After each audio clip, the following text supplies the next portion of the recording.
Hi guys, मी प्रतीक मोकल आणि मी आलो आहे आंबेगाव येथे. आज सकाळी सहज एक असा मनात विचार आला की आज छोटा ट्रेक करावा, त्यामुळे मी हा आंबेगावचा परिसर निवडला.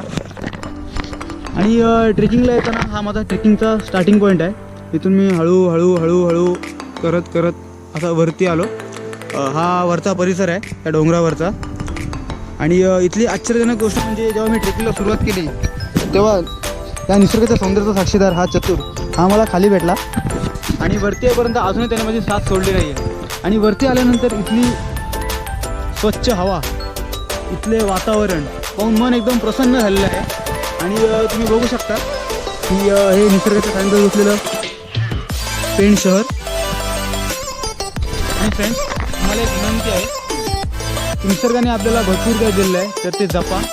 जमेल तितकी वृक्षतोड करू नका आणि प्रदूषण टाळा. हीच एक माझी विनंती.